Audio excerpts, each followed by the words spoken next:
The day after 9/11, PBS called and said, we'd like for you to go on the air starting tomorrow night. Talk to anybody you want to talk to about what's happening and how you live in it and through it. And just put on the people who can buoy our spirits and clarify our path. So I turned to Judith and said, who should be our first guest? And she said, Jim Forbes, our pastor. So I called Jim, and he came down the next night, and I remember asking him this question. When your congregation and our brothers and sisters come to Riverside on Sunday, what will they be asking? Do you remember what you said? You said, is there any word from the Lord? Is there any word from the Lord? There were many words in those days.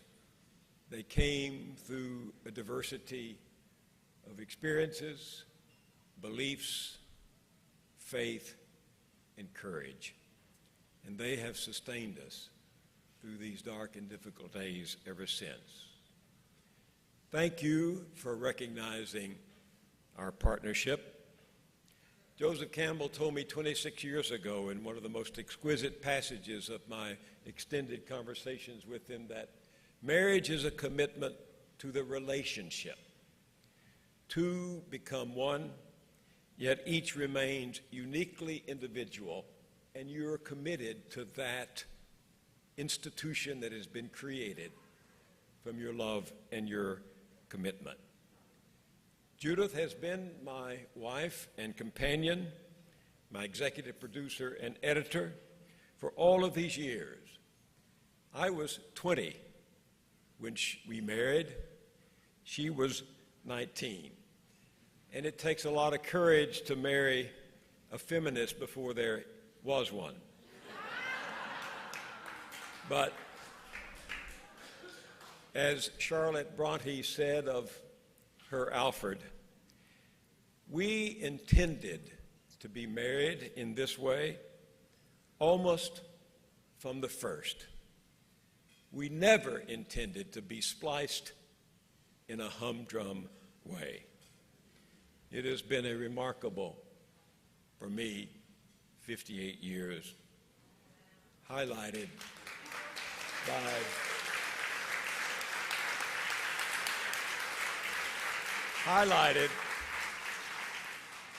by the fact that you knew that if you pull back the cameras, I'm standing in front of a host of colleagues who make possible what I do. Thank you for seeing in our work something you thought resonated with the men and women who really deserve this award. C.T. Vivian and Sister Farrell and Russell Simmons and all those who came before us, such as Jim Carroll, whom I admire so greatly. The Mortons have the largest extended family I've seen since I first visited Israel. And Jim and Pamela are the icons, the models, and the examples for all of us. I, too, am a fallen Baptist, but I fell into very good hands, many faiths, many experiences, many beliefs. We are here, Judith and I, however, under false identities. What we do requires not courage, but opportunity. There are scores of journalists who, if they had the opportunity, would do what we do in presenting to the country men and women of real courage, who speak truth to power, who put themselves in the way of a history they want to change, coming at them like a locomotive and say, stop, who in everyday ways do what is right, even when no one is watching. We create merely a campfire. That's Judith's depiction of our work. She said it many years ago. This is a campfire. We create a campfire and invite to it people who come in from the darkness and sit there for an hour. And when they leave, even though they never see one another, are no longer strangers.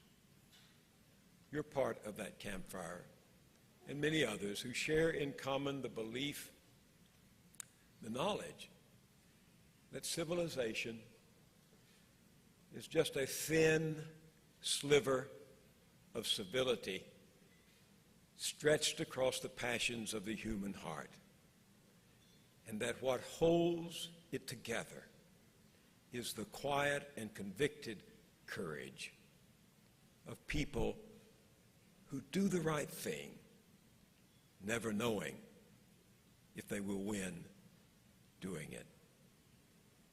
The great progressive Republican, may I say, Robert La Follette of the early part of the last century said, "Democracy is a life and requires everyday struggle." Instead of us here this evening, think of those for whom democracy is an everyday struggle and give it quietly and bravely their best. Thank you.